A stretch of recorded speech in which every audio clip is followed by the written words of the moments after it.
Hello, and welcome to yet another installment of Behind the Screen. I'm your host, Lex Starwalker, and I produce the RPG podcast Game Master's Journey, and I DM the D&D campaign Hinterlands of Elandria, which is also on this channel. So what this series is me talking about the campaign from the perspective of the DM, from behind the screen, talking about how I create the adventures, how I run the sessions, all that good stuff, in the hopes of helping you, fellow GMs, learn from what I'm doing, whether I'm doing things right or not so right. And I've gotten a lot of great feedback from people who are enjoying what I'm doing here. So thank you very much. I really appreciate that. I, however, would love to get more feedback, specifically feedback in the form of questions, comments, and topics that I can talk about on these episodes. So again, if you're watching the actual play and you have a comment or a question, please feel free to leave a comment on the YouTube video. Or if you're watching these behind the screens and you have a comment or a question, please leave a comment on that video. Now, this is the first of the behind the screens that I'm not live streaming. And that's because I think it's very likely today that I'll get into some spoilers as far as where we are in the campaign right now. And just to give you an idea, as of recording this, we have played, let me check here, but I believe we have played 5 sessions. So I am recording this between the 5th and 6th session of the actual play. And today I'm going to be talking about the 2nd session. So already things are getting a little timey-wimey here, but that's just the way it is.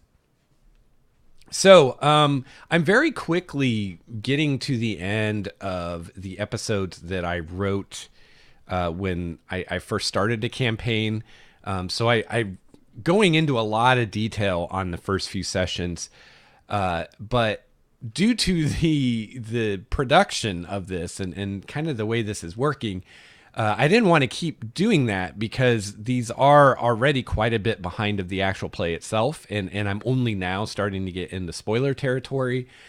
So I don't want to end up with too large of a backlog of these behind the screen episodes, and also without feedback from you in the form of questions and comments on these episodes. I'm not exactly sure what people want me to talk about, what people maybe need more clarification on. So I don't want to go too crazy producing these before I get that feedback and I know more what direction you'd like me to take with this. So as we go forward, after I'd say the next 2 or 3 episodes of Behind the Screen, we will more and more be shifting into my responding to your comments and questions as far as guiding these episodes, and less stuff that I prepared a long time ago. But I've found in my days as a game master that a lot of the time and effort put into a campaign as far as preparation on the part of the GM is really at the beginning of the campaign. It's very front loaded. You will spend a lot of your time and effort before you even start the campaign, and during the weeks that you're running those first few sessions. And at least in my experience, as a campaign goes on longer and longer in time, there's less and less for you to do as a GM week to week because you've laid all that groundwork already. So I think it's appropriate that we spend more time talking about the beginning of the campaign than we necessarily do going forward. But again, if there's anything you want me to talk about, if there's any questions you have, please let me know. In addition to commenting on the videos, if you have something more extensive you'd like to say, you could also shoot me an email at lexstarwalker@gmail.com. All right, so today I'm talking about Session 2, the Hinterlands. And I am going to be relying a lot on my notes and what I wrote weeks ago at this point. It's been a while since I ran session 2. So I'm going to rely more on my notes than my memory, and hopefully we can get through this without me getting too confused. So the first scene of session 2 consisted of the player characters making camp. So we're picking up right where we left off with the last session, and during this scene, I have an encounter with some needle blights, and this is an encounter that occurs while the player characters are at camp, while they're resting and taking their watches and things like that. And as I've said time and again on the series, anytime I start thinking about an encounter I want to run, I always have a goal or a purpose, what I'm trying to accomplish with that encounter. And I always keep that in the front of my mind as I'm designing the encounter. So my goal with this first encounter with the needle blights was to simply show that there are blights in the forest. This is relating to and foreshadowing some things that are going to happen later in the campaign, and I don't really need to go into detail about that right now, so we can avoid spoilers and I can put this video out sooner rather than later. But for now, just suffice it to say that these blights, we will see blights again, and this directly ties into one of the storylines of the early part of the campaign.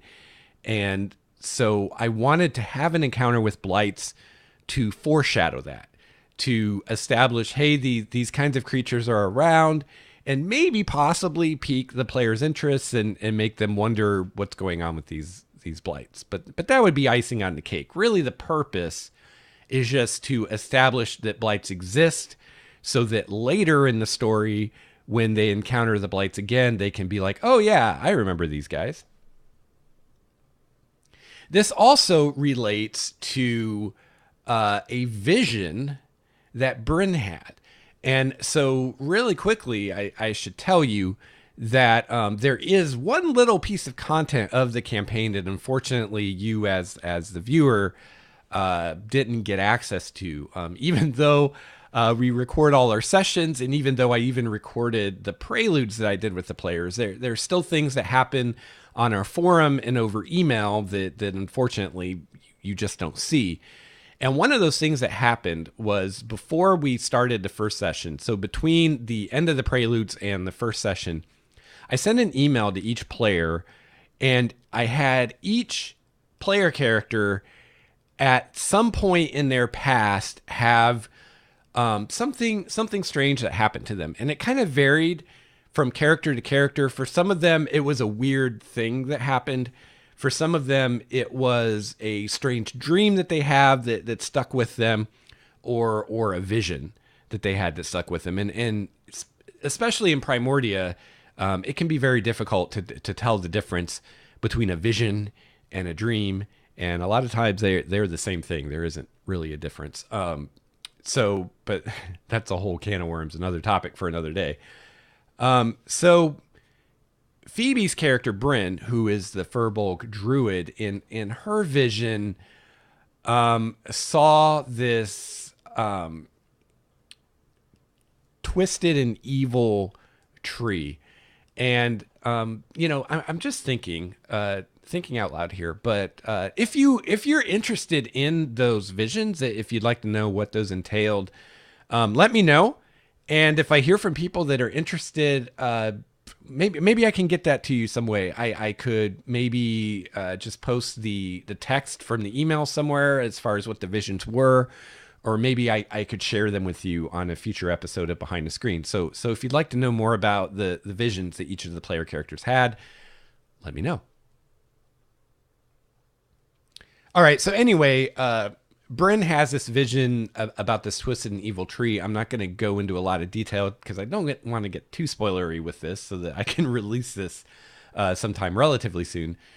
But at this point, when I'm doing this encounter, I'm kind of hoping that Phoebe, the player, will maybe make a connection between these evil plant creatures that attack them in the woods and this dream she had about a twisted and evil tree.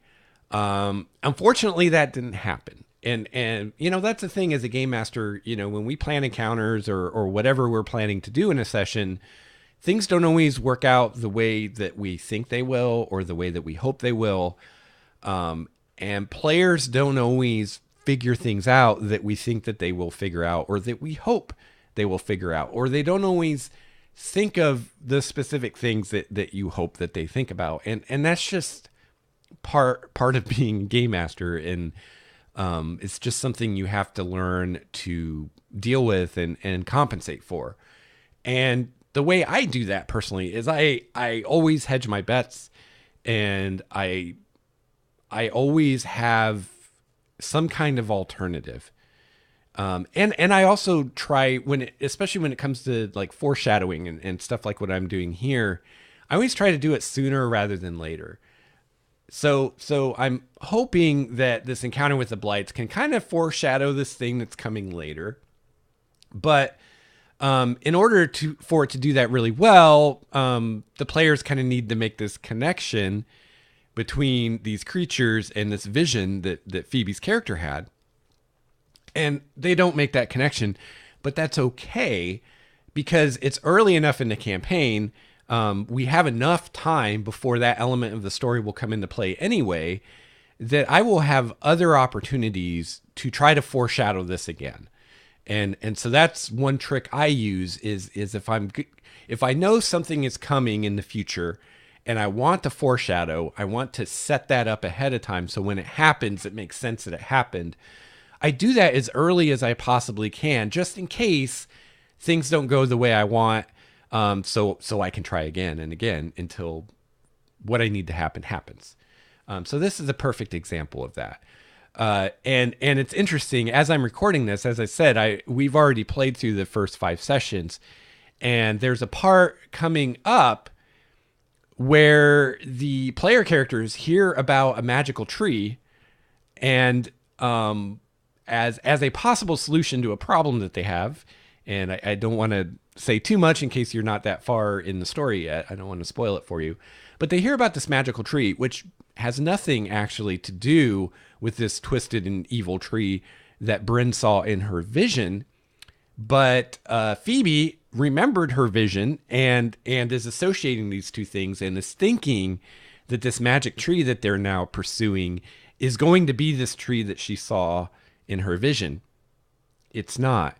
So that's fine, and that's another example of, things not playing out the way that I thought they would, and players taking the information I'm giving them and drawing conclusions from them. And some of those conclusions are correct. Some of them aren't. But it's all good. I can work with all of it. So, really this is setting up my next opportunity to foreshadow this thing that's coming later if I want to, because presumably when the PCs get to this magic tree, Phoebe is going to figure out, and her character Bryn is going to figure out, oh, hey, this actually has nothing to do with that vision that I had, which means that vision that I had is something else out there that's going on that we haven't even scratched the surface yet. And at that point, she might, think back to this encounter and remember that. Or at that point, that would be a great time for me to have another encounter with the blights, or something else that can give a little bit more information and be a little less vague. And that can be the foreshadowing, and that can kind of be the clue that will lead them on to the next thing. And while we're talking about foreshadowing and setting up clues, it's kind of like breadcrumbs, right? You're dribbling these little breadcrumbs through the adventure that you hope that the players will follow, that are going to lead them to the next thing you want to get to. And when you foreshadow like this, another technique that I use is the earlier I'm foreshadowing something. So so I have something that's coming in the future that I want to foreshadow, right? Let's call that the event that's coming, right? The earlier before that event I'm foreshadowing it, the more vague those hints or clues or foreshadowings are.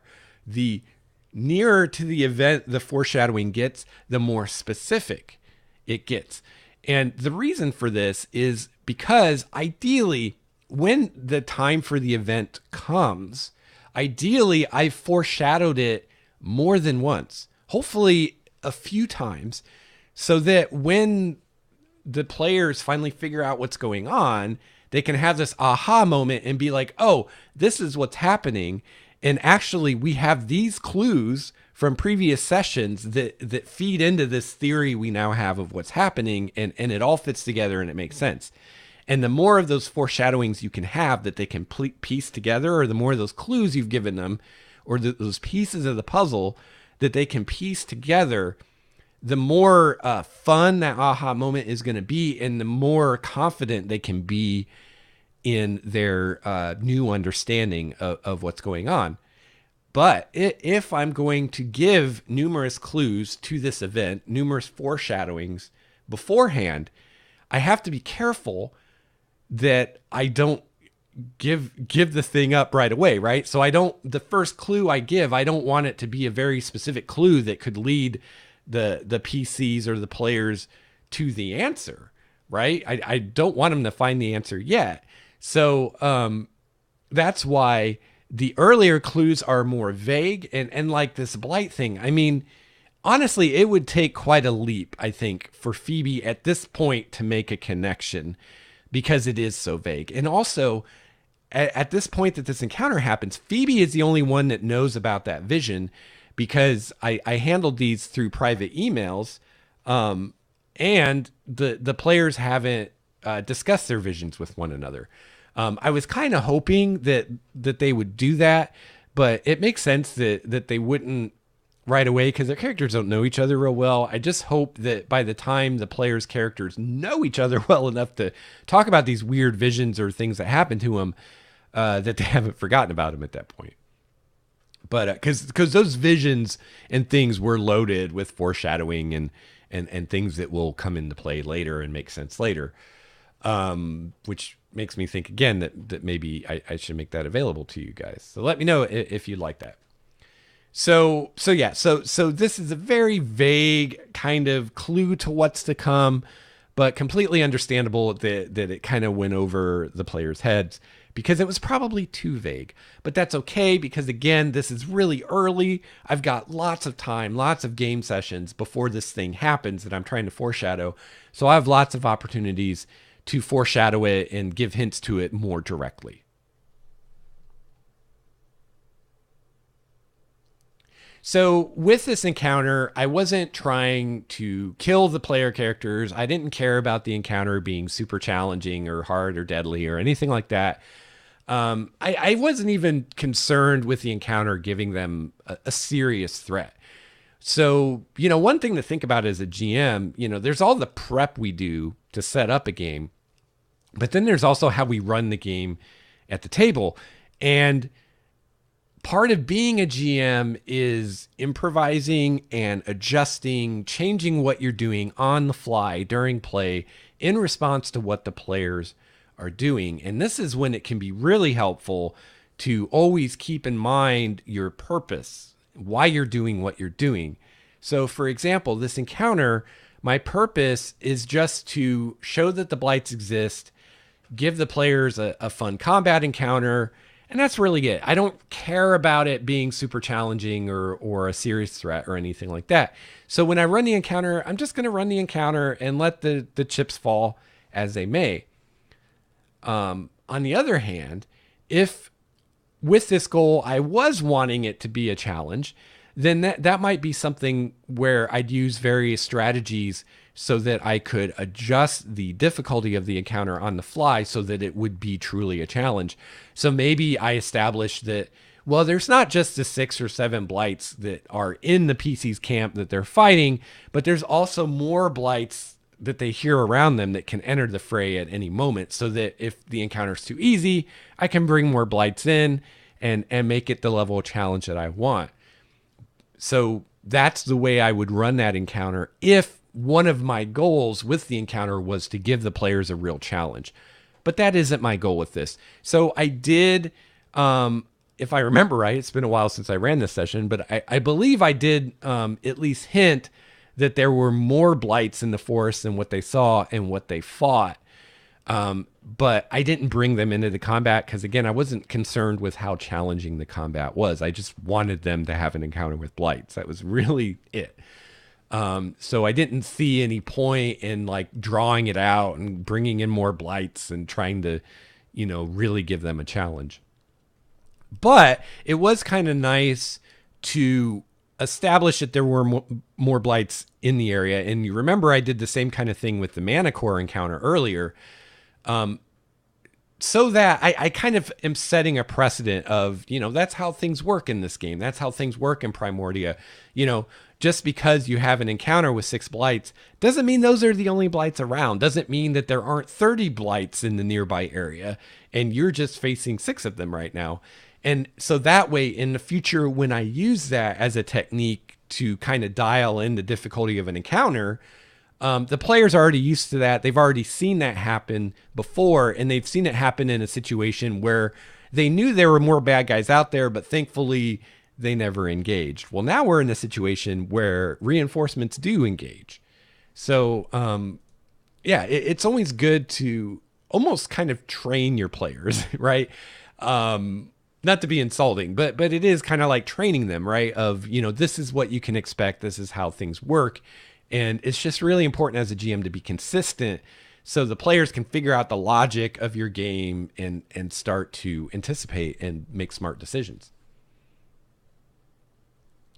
So another nice thing about not being concerned about this being a challenging encounter is there's always a possibility that it will be a really easy encounter. And I don't think you want to have too many easy encounters in your game because if you have too many, they just get boring and they become a slog and they feel like a waste of time. But it is nice for the players to occasionally have an encounter that they can overcome handily and easily because it makes them feel powerful and it makes them feel like their characters are powerful, which is cool. It's part of the reason people play these games. So it's a good thing to do once in a while. It's like seasoning. I always like to make the analogy to spices with these GMing techniques, like salt, right? You make a dish, you don't use any salt. It's bland, uninteresting, and has no flavor. If you use some salt, the right amount of salt, it's night and day. It's this delicious, wonderful dish with all these flavors, right? On the other hand, if you use too much salt, it's disgusting. So it's the same kind of thing with all of these techniques we talk about as GMs. It's not just do this thing, but it's how you do it. It's your technique and it's your how often you use this particular technique, right? So there's a lot of art to it. So, the players got a chance to feel like their characters are powerful, to be able to take on something that they're more than a match for. Like I said, there were other blights about, and I think the players realized that. And I kind of let them know that as the blights retreated. So I could have brought more in to make it more challenging if that's what I wanted to do, or I could have done waves or things like that, but I didn't want to do that. And again, there are going to be plenty of opportunities for the player characters to face blights in the future, and those encounters can be more challenging. But for right now, it's not necessary. All right, so our next encounter in that session, the player characters defeat the blights. They go back to sleeping and keeping their watches. And then a couple of the characters are on watch and hear a voice out in the woods, a woman's voice trying to lure them out into the woods. Players didn't fall for it, and characters didn't fall for it. And this remains a bit of a mystery. They weren't really able to figure out what was going on with this encounter. They suspect that it's some kind of fey creature. And right now, it seems like the popular theory is that it's a pixie. In this session and sessions since, they keep referring to it as a pixie. So the players have decided it's a pixie. They don't know for sure what it is, but they think it's some kind of fey creature. But they have this encounter with some kind of entity, uses an attractive feminine voice to try to lure them out into the woods. appears to them in a glowing form and lures them out of the camp. And then Wall is blinded by this flash of light. And, there's a little bit of chaos because they thought maybe they were being attacked. And when the dust settles, all their belongings in the camp have been rifled through. All their packs and sacks and things have been emptied, and the contents have been arranged in interesting patterns around the camp, which is the point where they realize, okay, this seems to be something pranking us, not necessarily malicious. And I think it was Larissa, Manny's character, Larissa, the glamour bard, who has spent time in the Feywild, who realized, this is very similar to the behavior of a lot of Fey creatures that she's familiar with, and how they like to pull pranks, and they have this kind of different sense of humor. So this is actually another kind of foreshadowing. This is the thing I like to set things up before I do them, and this is a great way to bring a feeling of realism into your game and make the world seem like it's a natural place where there's cause and effect, and things are happening because of things that happened previously. So this is actually setting up an NPC that I hope will be a larger part of the campaign going forward. And this is, one of those situations where it's completely up to the players what happens with this NPC. This NPC, this could be the last we see of them, never really become a part of the story, or they could very much become a part of the story. They could be an ally to the player characters. They could be an enemy of the player characters. They could be completely indifferent to the player characters. And it completely depends on how the characters react and what the players decide to do. It's all how they play their cards. So I will say at this point, it is a type of Fey creature. I won't tell you what it is. We'll save some surprises for the future. So this is also kind of foreshadowing and setting up future events that I anticipate will happen when the players' characters start exploring the fairy forest, which is another region nearby. Assuming they ever decide to go there, they may not. It's going to be up to them. However, considering that Manny's character Larissa is a College of Glamour bard and spent time in the Feywild, I think it's a fairly safe bet that at some point in the campaign they're going to go check out the fairy forest. But we'll see. I've never been super good at predicting what players will do.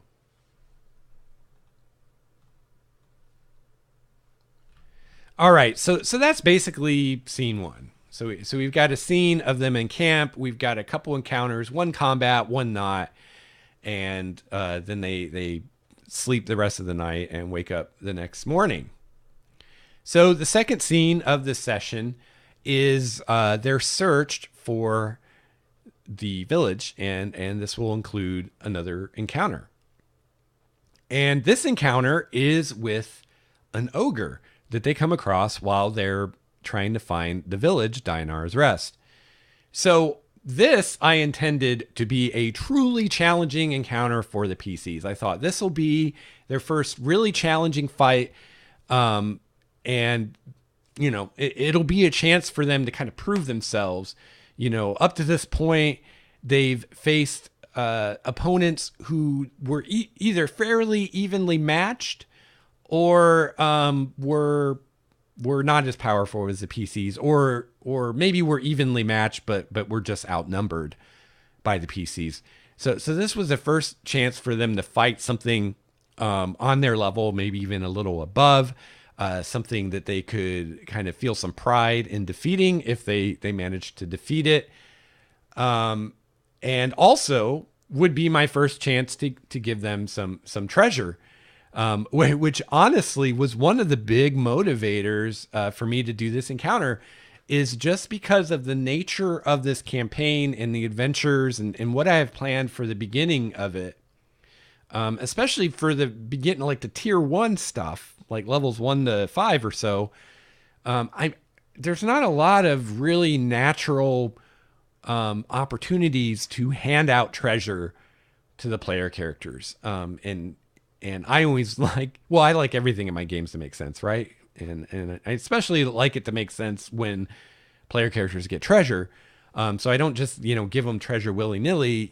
There's got to be a reason that they're getting the treasure. It's got to make sense. But on the other hand, I want to give them treasure, and I'd like to at least be somewhat close to the guidelines that were given in the game as far as how much treasure player characters should have access to at a given point in their careers. And I'm well below that curve right now, other than I did give them all an uncommon magic item. So actually, I'm probably okay. I'm a little below the curve, I think, as far as how much monetary treasure I've handed out. And I'm a little below the curve as far as the number of kind of minor items that I've handed out, like consumables, like potions and scrolls and things like that. But as far as bona fide magic items, I'm probably right where I need to be, because I did give every character an uncommon item to start with that are fairly nice items.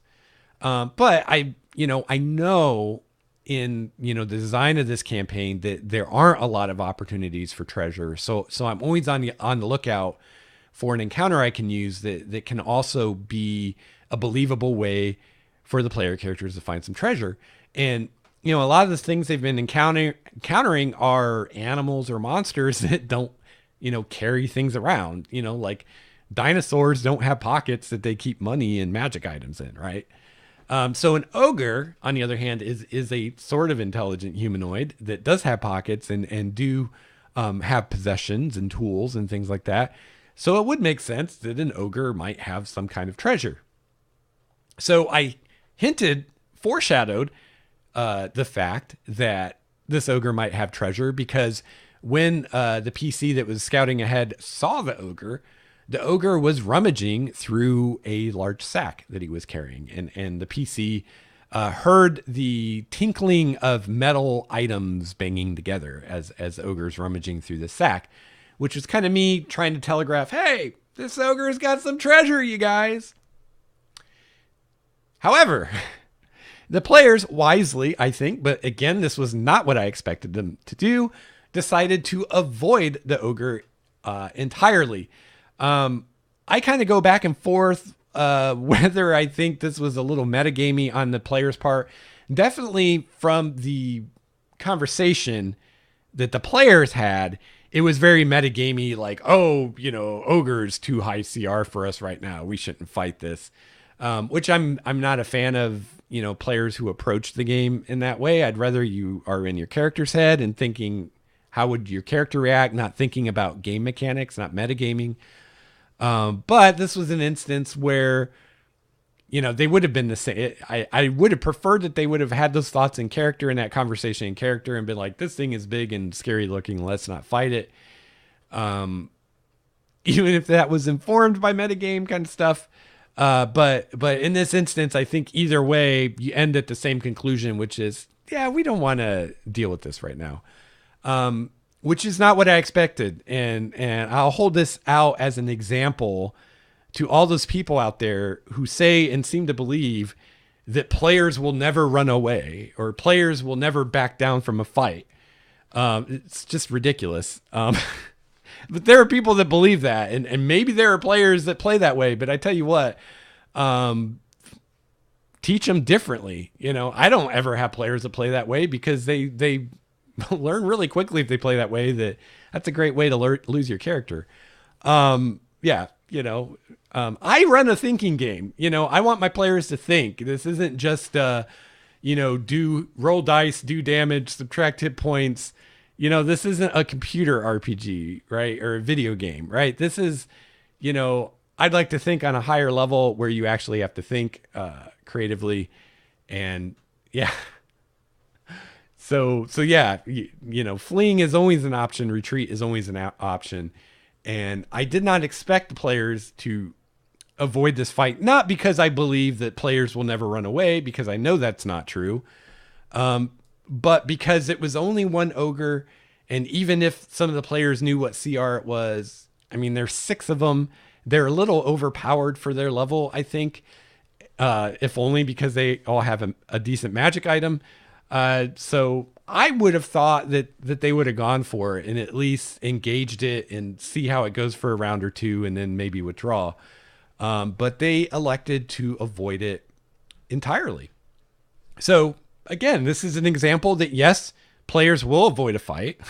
Players aren't stupid, just mindlessly running and attacking anything in sight.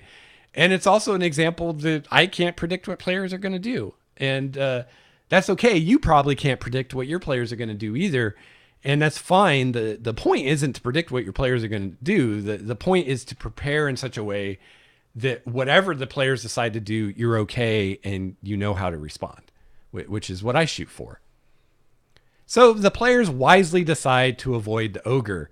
And the players did make stealth a priority when making their characters. And this was something I told them as part of character creation, that, you know, Primordia isn't the kind of world where people lumber around in heavy armor all the time.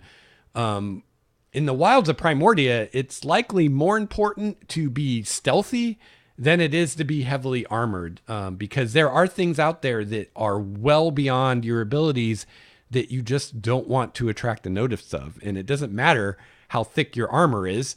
If the red dragon notices you, you're screwed. So better to be stealthy.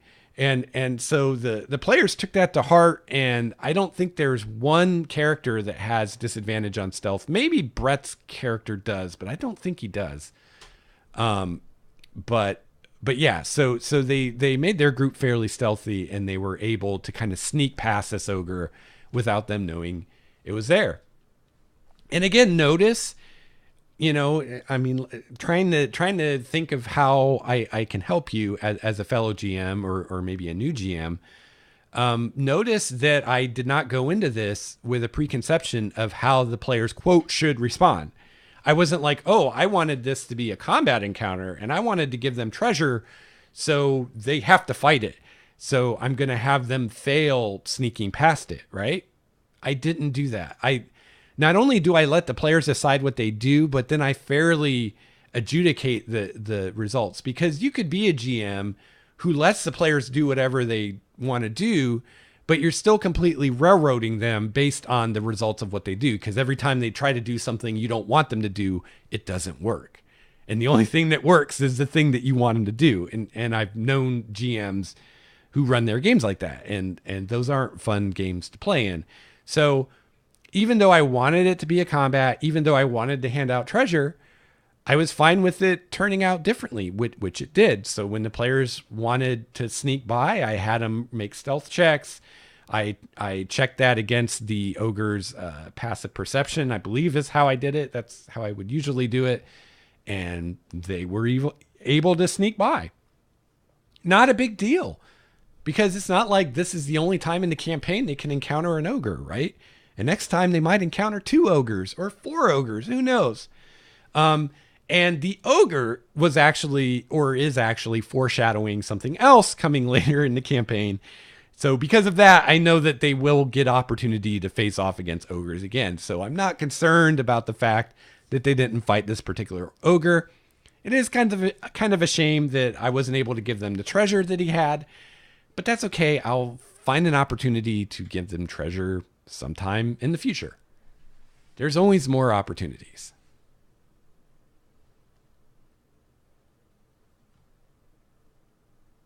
So even though it didn't go the way I thought it would, it didn't go the way I planned, it didn't go the way I really designed the encounter to go, I was actually really pleased with how this encounter went. I was really happy that the players reacted to the ogre in a more strategic, tactical way. Whether the real impetus for that was metagaming and knowing what the CR of an ogre is, or whether it was from a role-playing perspective of, I don't think my character would want to fight this big, scary giant thing.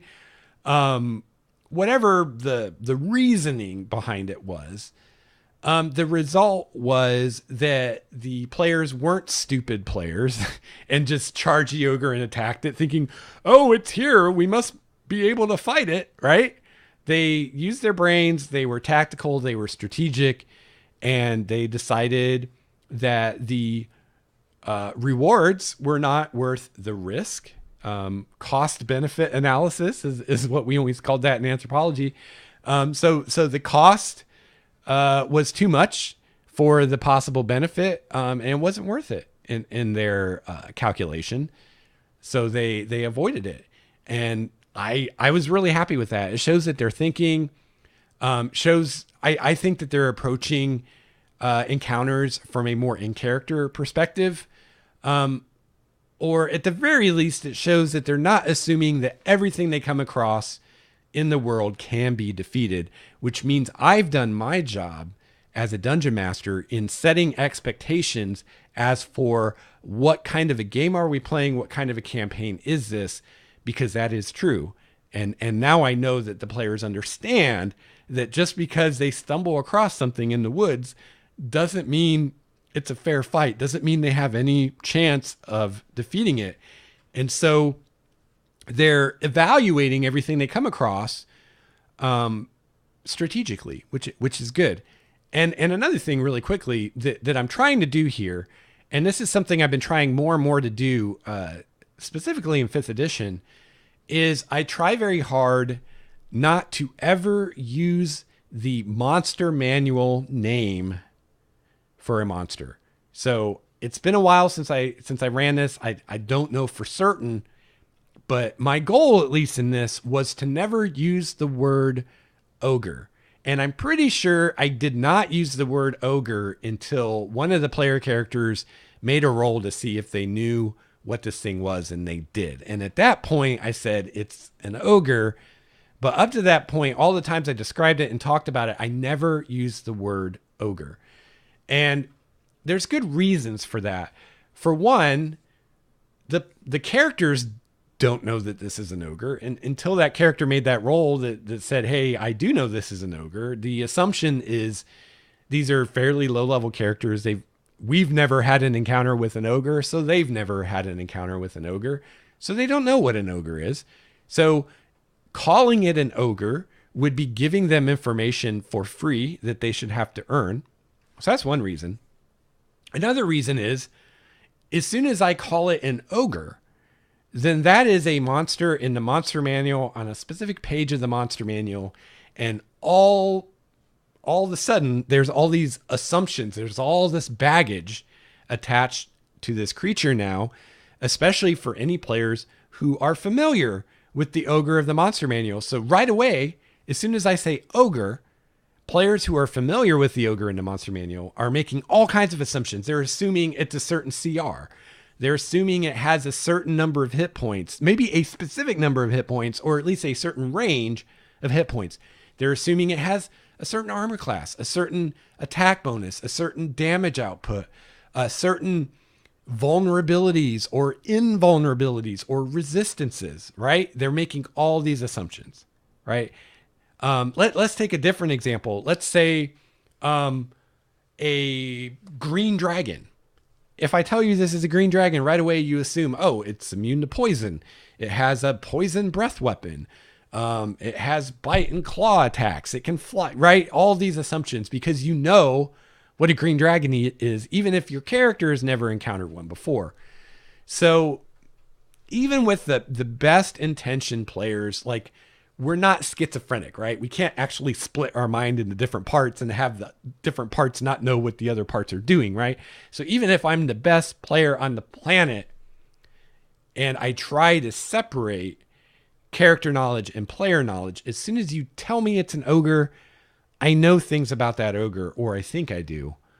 And I can't change that, right? I can't completely ignore that. I can try not to let it affect my decisions, but I really can't. Right? Because that knowledge is there. I can't make it not be there.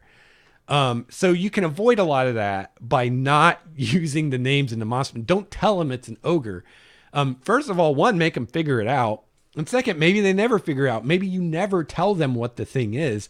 And then that way they can't go look it up in the monster manual and say, oh, this is what I need to hit it. Or, oh, hey, it's vulnerable to fire, guys. Or, oh, hey, radiant damage is the only thing that'll hurt it, guys. Right?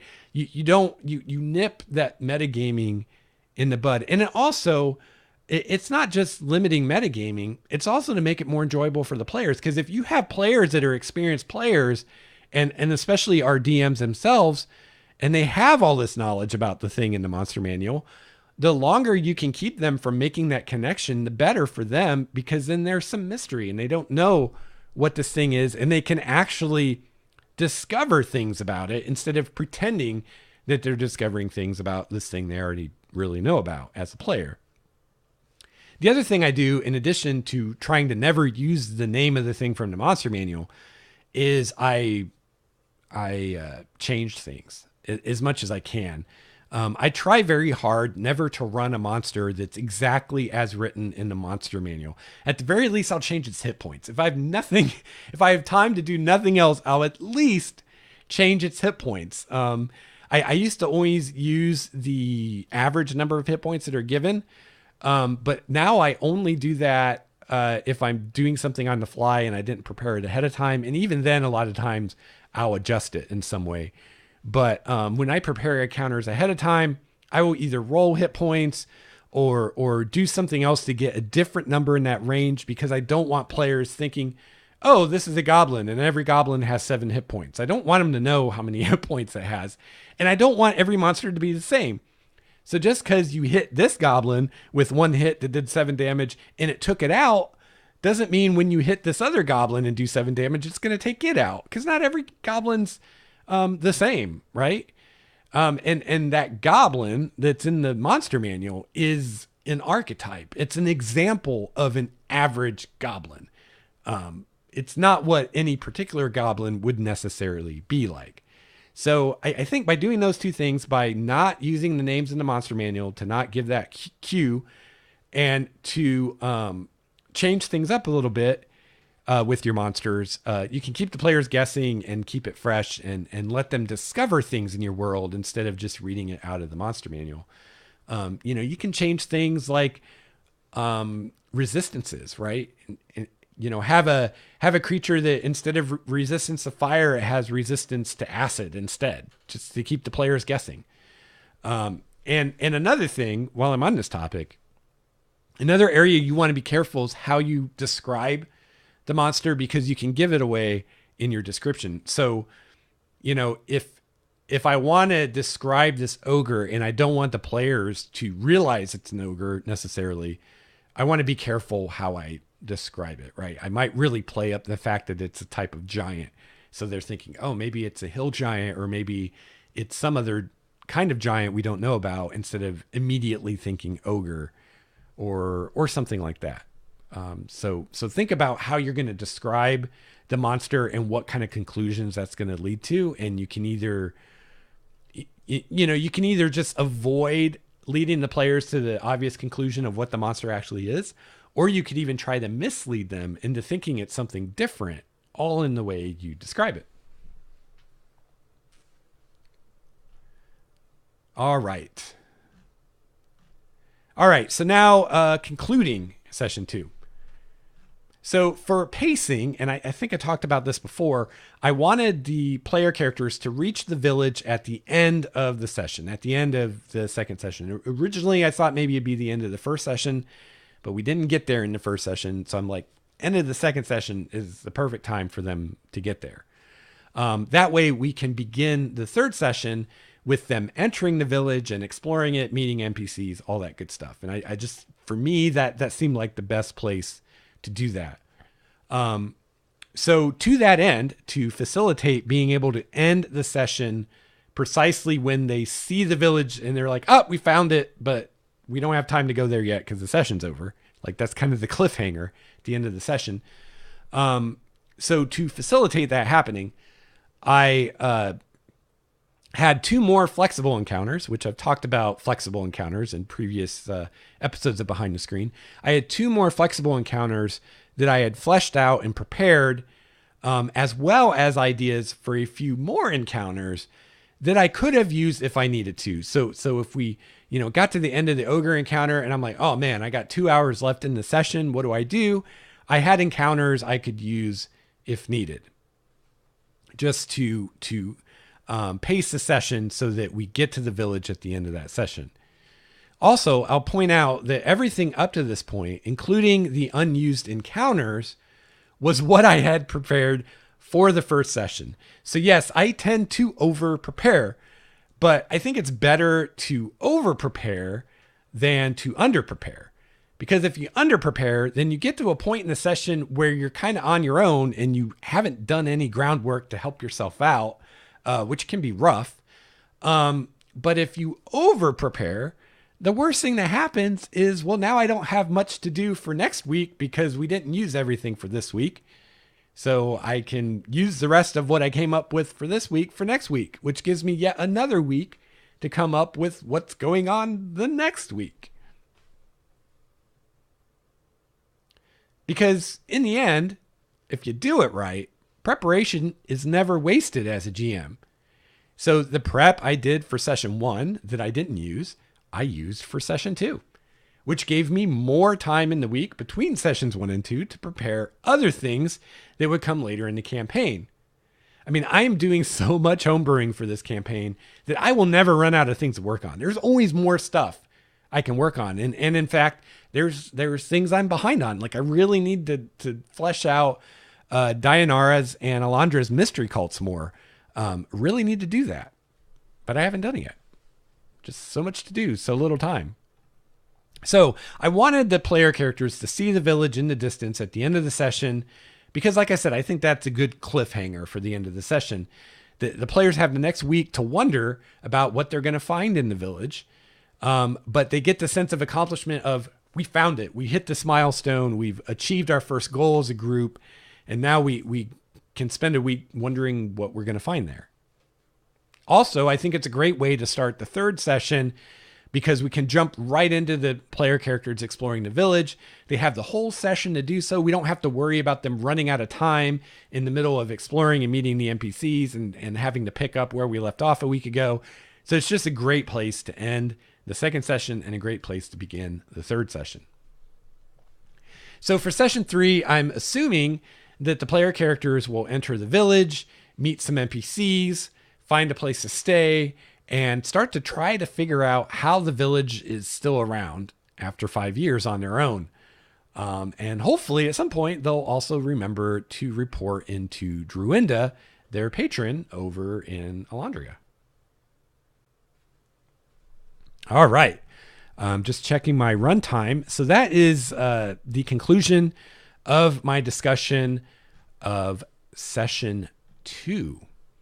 So in the next behind the screen, I'm going to discuss session 3. And if we can get through all that in that episode, that will be the conclusion of these kind of preliminary behind the screens, really focusing on the setup of the campaign and the preludes and the first few sessions. And then, like I said at the beginning of this, moving forward, I'm really going to rely on you, on your questions and comments to direct where we take this series going forward.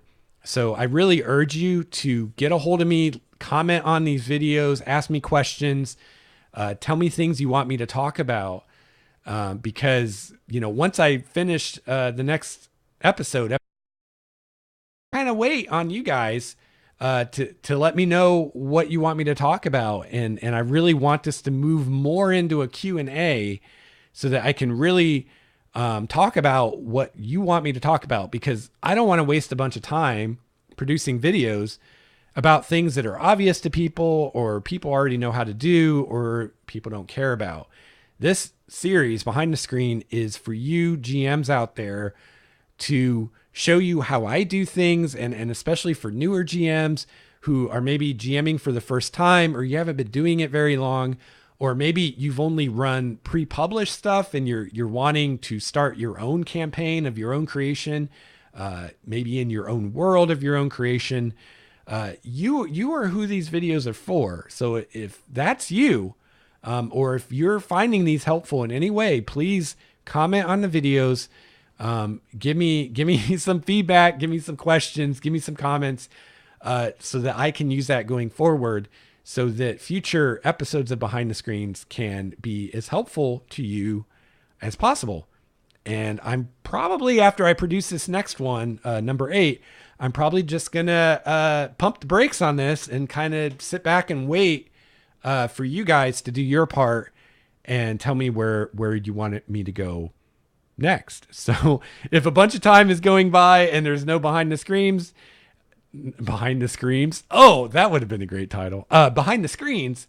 There's no behind the screens for a while. Could be because the stuff I want to talk about is too spoilery, but probably is because I'm not getting feedback and questions and I don't know what to talk about. So if you want more of these, please do your part and please reach out to me. And, there's no such thing as a dumb question. If you have a question, ask it. If you have something you'd like me to talk about, please let me know. And, all the other listeners or viewers who are for whatever reason afraid to reach out to me will probably thank you silently that you did so, because they might have had the same questions. So anyway, thanks for tuning in. And again, we play Tuesdays at 5 p.m. Pacific. Unfortunately, we haven't been playing every week for a variety of reasons. Players have stuff going on. I've got stuff going on. I've had migraines. I've had the flu. It's been fun times. We've got holidays coming. So, we don't play every week. We play as often as we can, but when we play Tuesdays at 5 p.m. Pacific. And the best way to know when we're playing is to follow me on Twitter or join the Game Master's Journey community on Google+, or join the Star Walker Studios Discord server. I usually, let it be known in all those places when we're going to stream next. But yeah, thanks so much for watching, and thank you in advance for your comments and questions. I really appreciate it, and I know the other GMs out there do too. Game on.